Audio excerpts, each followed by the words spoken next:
Remember how the hours of service are changing here at the end of September and we're all happy, and now guess what? They may not change, but not for the reason that you think. There's another actor out there stopping these hours of service, possibly. Let's see who it is.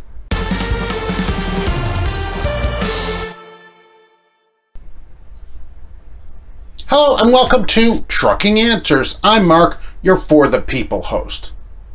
The hours of service may be delayed by the Invest in America Act for the People. That's what it's called, yes. Congress itself may delay the hours of service that are being now proposed. Why? Well, there's 3 sections of this act you're going to want to know about. It's 38 pages, and I read them, and my eyes are bleeding. So let's talk about why these hours of service are going to get delayed and the other great things in there. That some things are good, not. All right. Section 4306. All right, this is on one of the pages in there. I had lost count of them. Fmcsa must conduct an impact review of the new hours of service. That's right. They must conduct an impact review about safety and the driver impact analysis as well. The rules cannot take effect for 60 days after submission of this review to Congress, and they get 18 months to complete it. So if this act passes, it may be a couple of years before the new hours of service rules go into effect. All right, isn't that wonderful?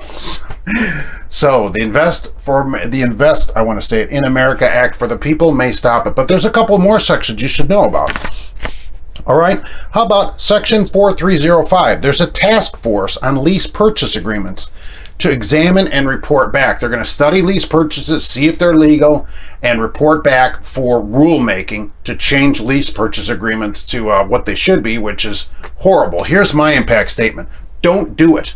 Okay, you don't make any more money than a company driver, don't do it. Most of them, ridiculous. Unless you're outside of a carrier. Leasing from a carrier, forget it. Forget it. All right. This one is really important for people. Section 4304. All right, requires rulemaking no later than 1 year of enactment to establish limits on the amount of time a driver may reasonably be detained unless compensated.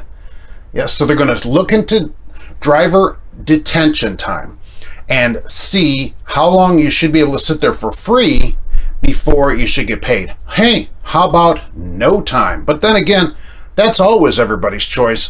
When drivers sit there, as I always say, for free, then why should a company pay you? You know, why, if they can get you to work for nothing, why should they pay you? You shouldn't need Congress to make you realize working for free is a bad idea. All right.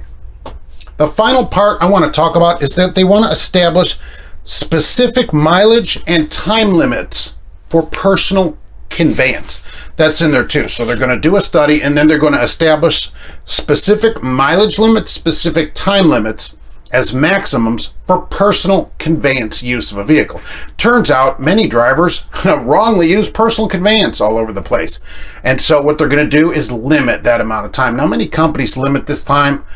Some have 50 miles. I've seen some 100, some don't do it, but this will be across the board. Nobody will be able to exceed that amount of time on personal conveyance, including if you own the truck, and because that'll be the rule. So that's how that works.